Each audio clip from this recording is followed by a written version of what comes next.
You walk into the room, no announcement, no entourage, no need to raise your voice. And yet, people pause. Conversations lower.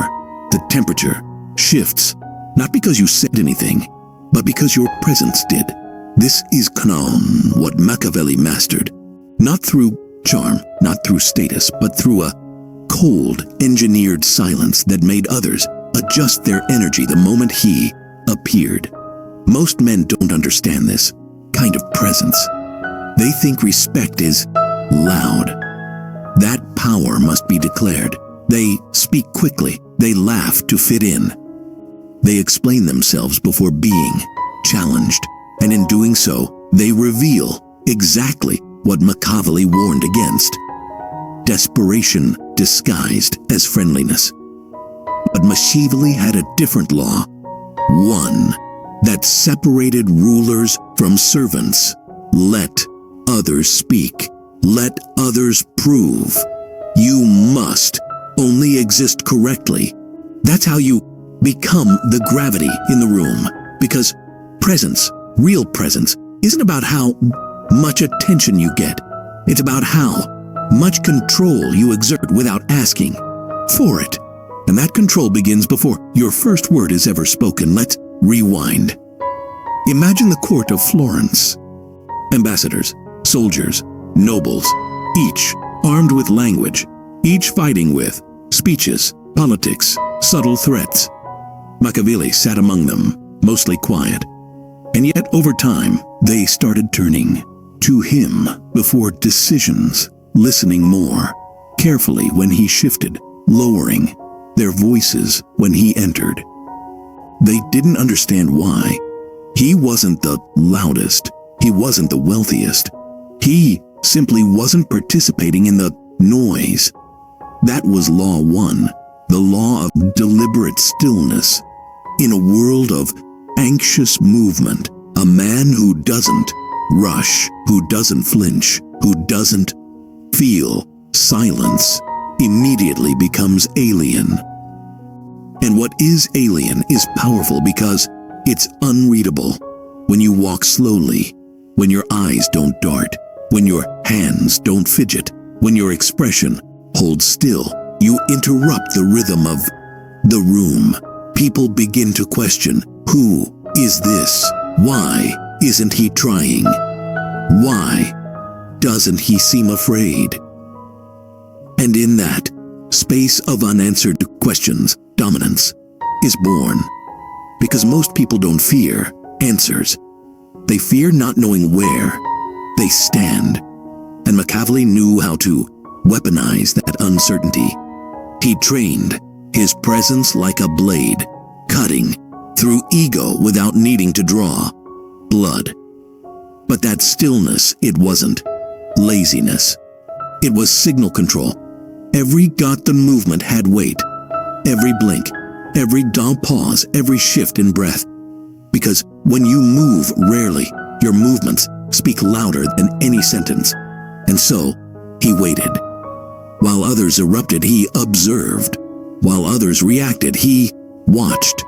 And when he finally did move, it meant everything.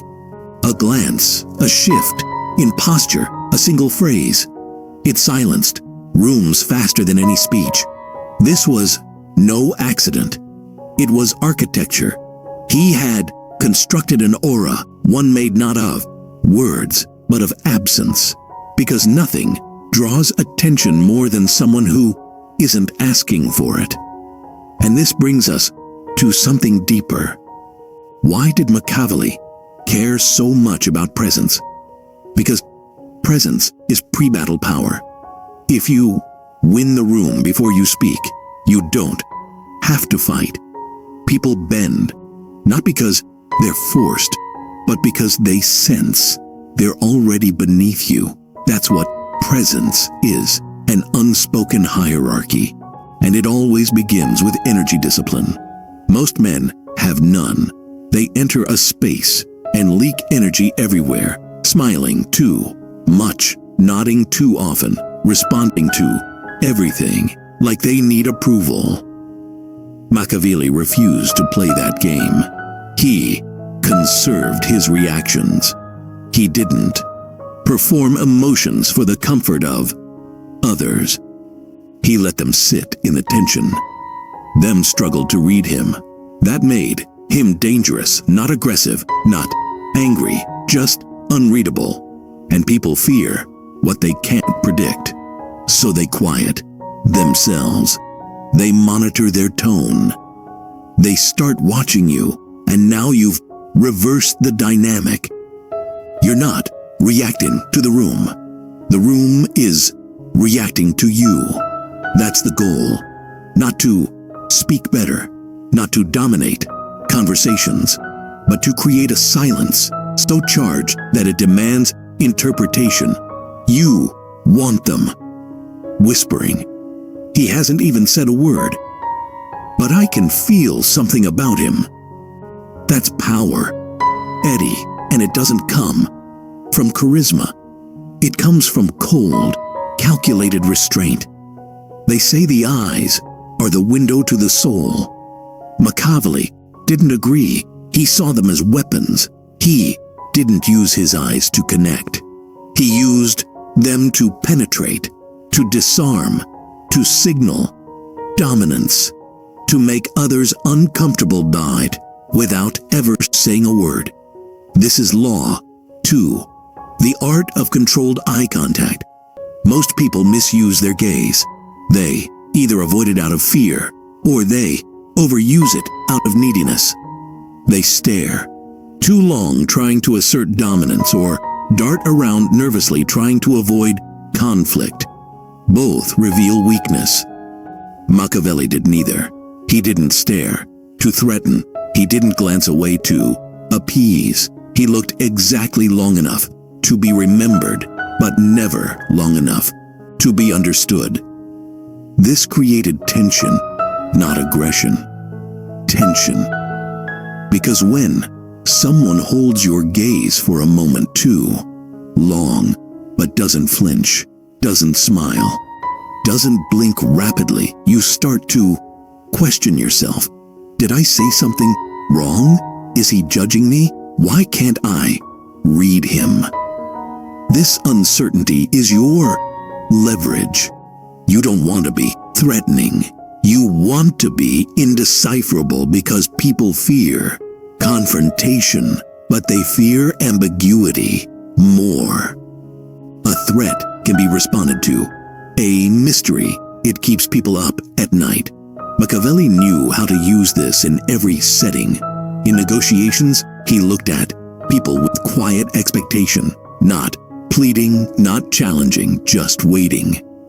In courtrooms, he would scan the room, slowly, never locking eyes with the king first, but always making the king look first. In private, he would tilt his head slightly as someone spoke, like he was studying not their words, but their weakness. And it worked because the room quiets not when you speak loudly, but when your gaze says, I see through you.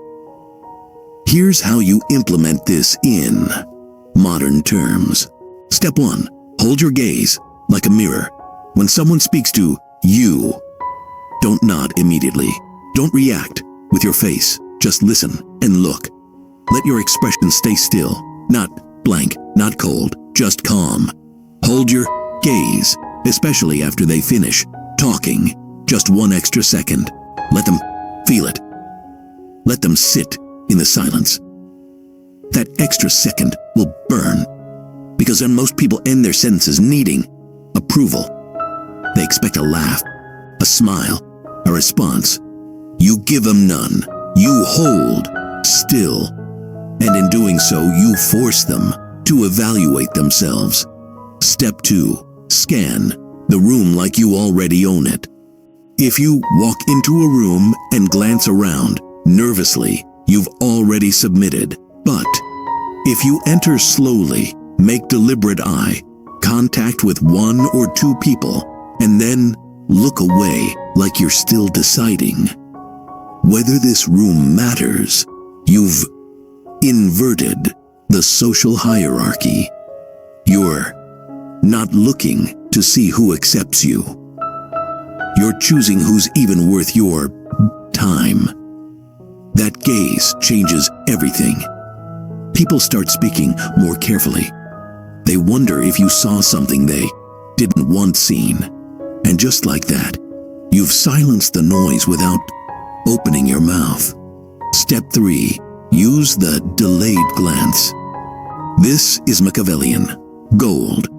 Let's say someone is trying to dominate the conversation. They're loud, animated, peacocking for attention. You don't interrupt. You don't challenge. You simply wait. And the moment they finish, you look at them just for a breath. No reaction, just gaze. Then you calmly shift your eyes to someone else and speak to them instead. The message is loud.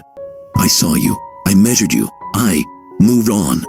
It's surgical and it leaves a mark, because now the loud one is rethinking everything they just said. Not because you criticized them, but because your gaze suggested they weren't worth your words. That's psychological dominance. That's Machiavellian control. And here's the secret. You're not doing any of this to intimidate. You're doing it to neutralize noise before it starts. When your eyes speak more than your words, you never need to fight for attention. It's given to you automatically because the room senses something different, something still, something dangerous. They don't know why. They feel the need to behave around you. They just do. And that's what Machiavelli wanted. Not to be feared, not to be worshipped, but to be felt. Like a storm that hasn't arrived yet. The tension in the air that quiets the birds, that makes people look up and listen. You become that storm. And it all starts with how you look at people and how little you need them to look back. The most dangerous man in the room isn't the one shouting.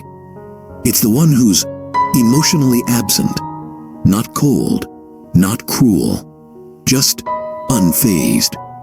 Machiavelli knew this well, because in politics and in life, the moment someone sees they can trigger you, they control you.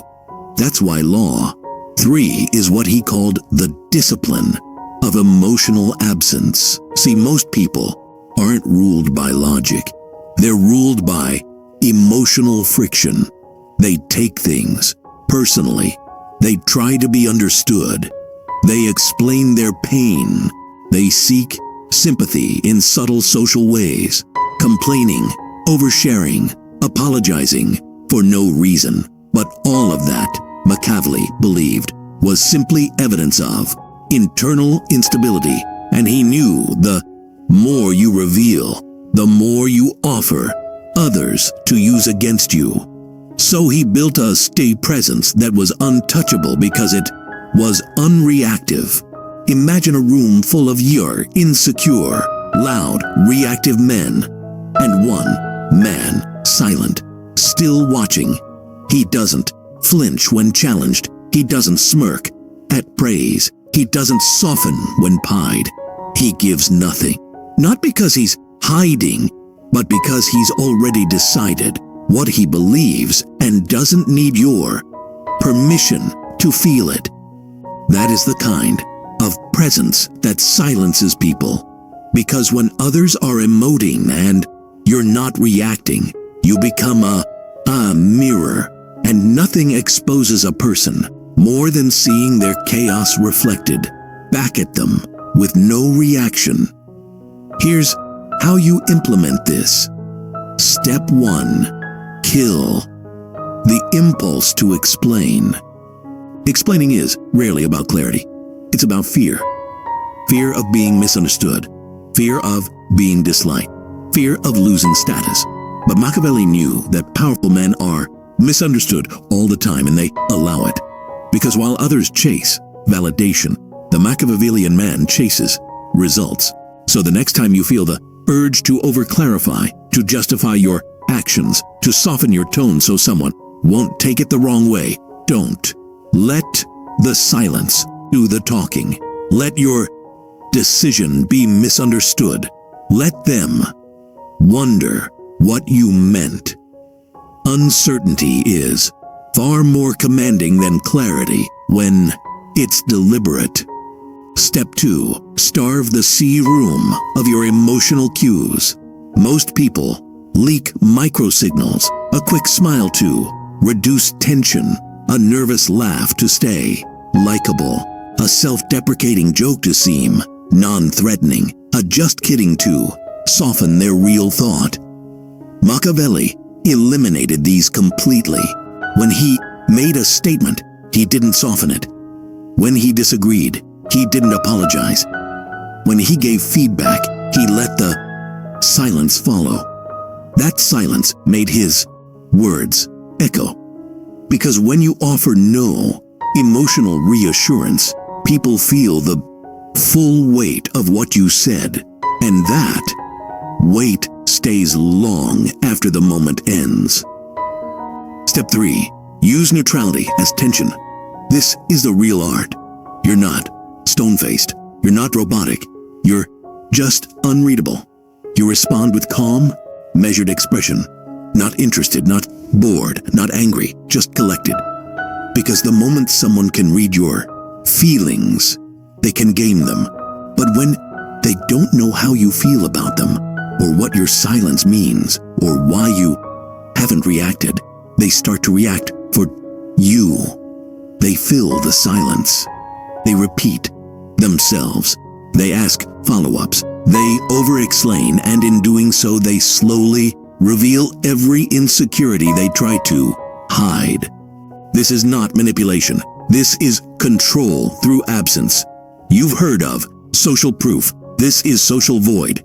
You don't push. You don't pull. You let others show their need to be seen, while you stay sovereign. This is what terrifies people the most. Not rejection, not conflict, but the idea that someone can look at them and feel absolutely nothing. Machiavelli didn't seek that coldness for fun. He understood its function, because when you are emotionally absent, you don't give people material to work with.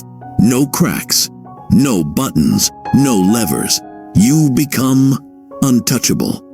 And the untouchable don't just silence the room. They haunt it. People feel your presence not because it's loud, but because it forces them to hear themselves, their tone, their defensiveness, their neediness. You don't need to call them out. Your neutrality does it for you. And the best part, they won't even be able to explain why they feel intimidated, only that you make them feel like they've already lost something. That is the effect of emotional absence. And that is the presence Machiavelli walked with, not because he was heartless, but because he was too focused on the game to let anyone see his soul mid-match.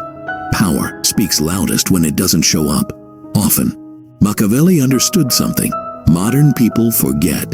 The more available you are, the less value your presence holds.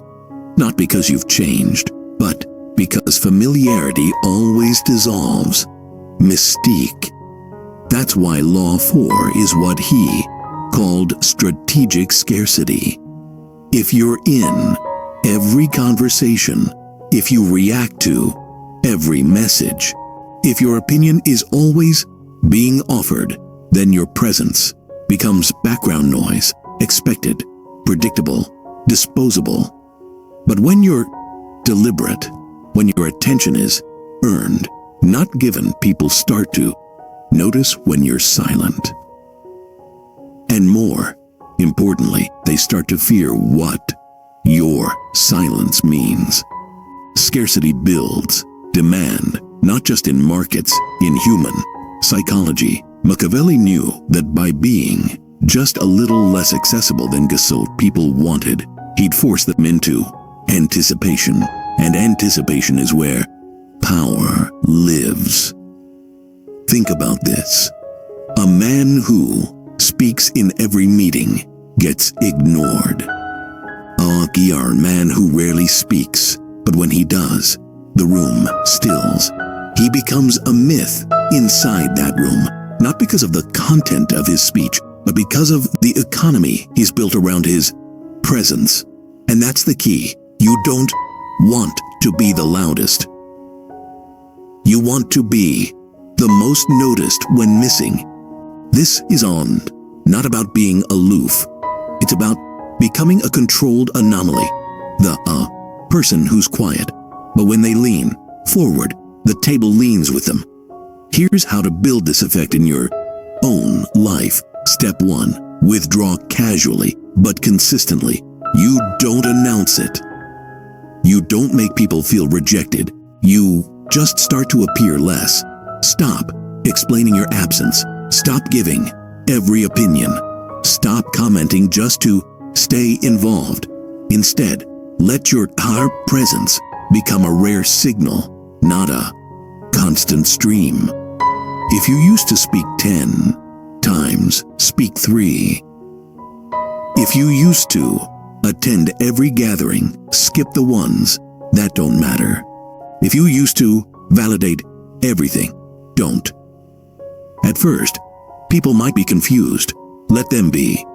Confusion is fertile ground for curiosity, and curiosity always leads to value.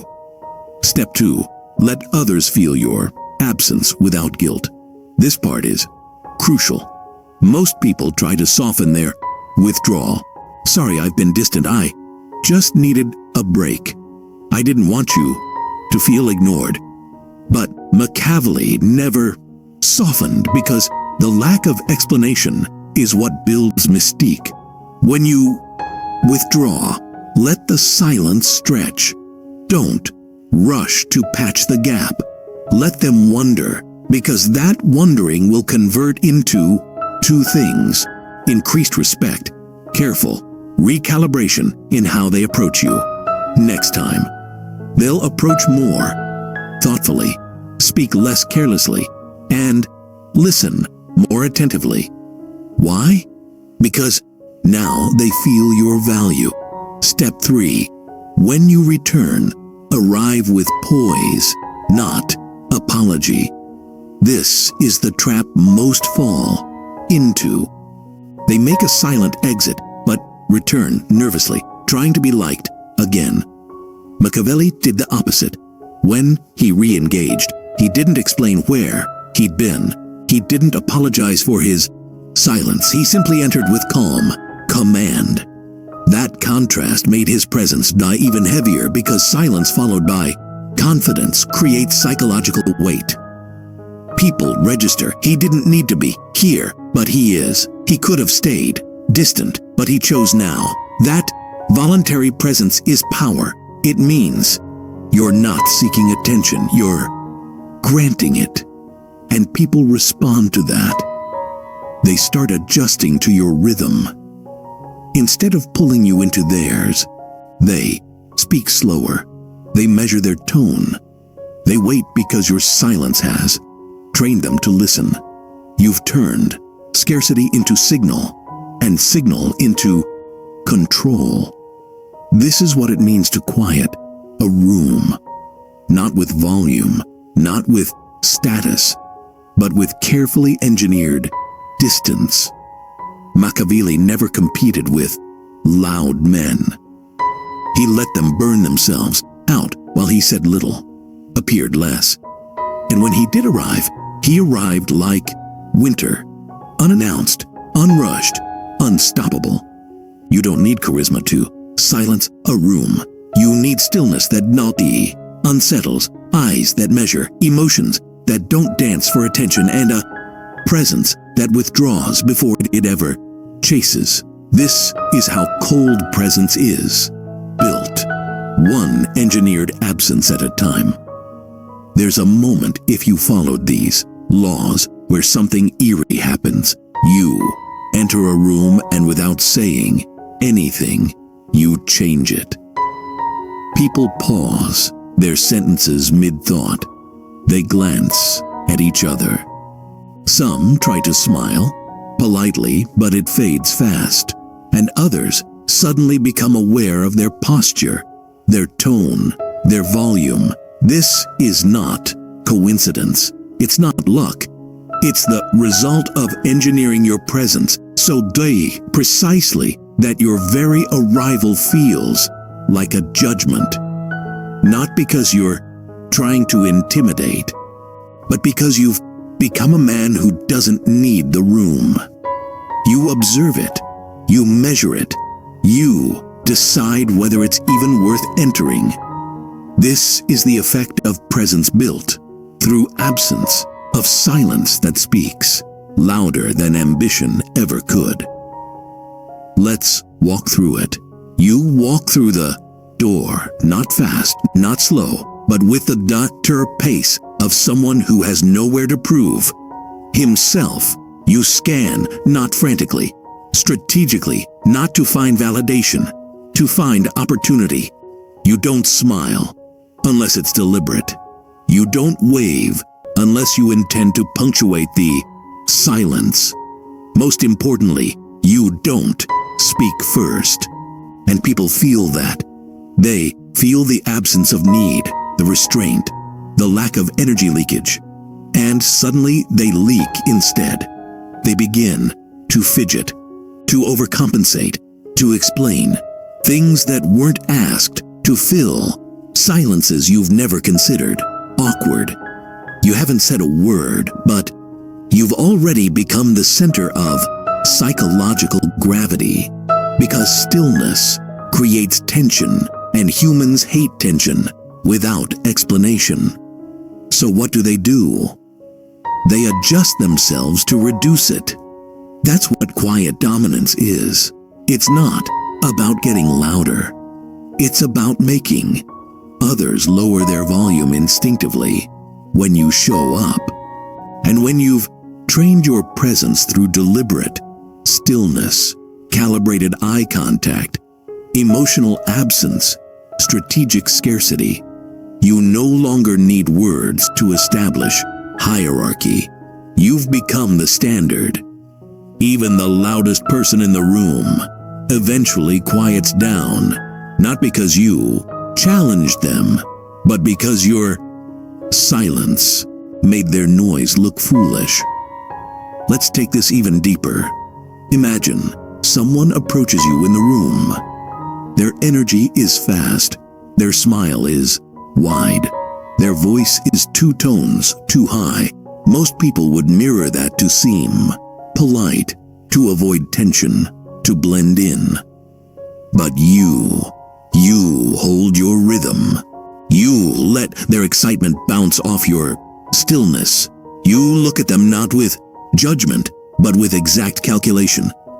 You respond slowly. You blink normally. You wait an extra beat before speaking, if you speak at all. And in that delay, they start adjusting. They speak slower. Their smile falters. They glance at others, wondering why they suddenly feel off balance. Because you didn't submit to their rhythm. You replaced it without confrontation, without argument, without even intending to dominate. That's the cold presence Machiavelli embodied, not theatrical, not emotional, just so sovereign in energy that it made others unsure of themselves. Because presence is not about controlling people. It's about becoming so grounded that they can't afford not to respond to you. And that response, that's the silence. That's the respect. That's the shift in air you feel when a room settles down without being told to. That's your proof. You've become the man Machiavelli would have trusted in the court, not for your voice, but for your void. And now they listen, not because they're told to, but because their own instincts are telling them, Don't miss what this man might say.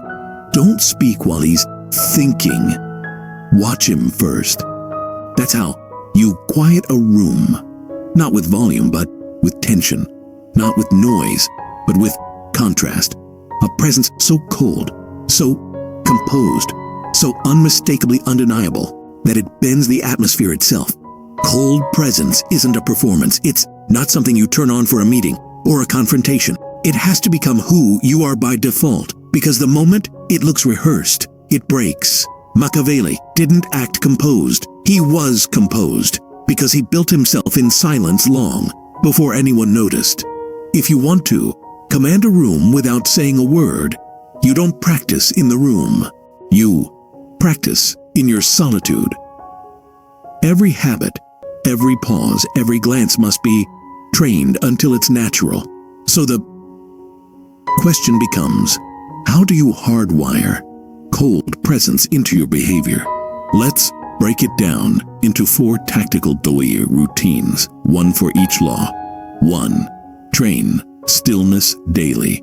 Law of deliberate stillness. You can't fake stillness. The body exposes nervous energy instantly.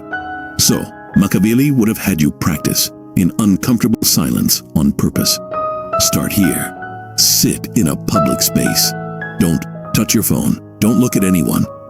Just sit. Hands resting calmly. Shoulders relaxed. Eyes still. Hold that for 15 minutes. It'll feel unnatural because your mind will beg to perform. But over time, this rewires your baseline.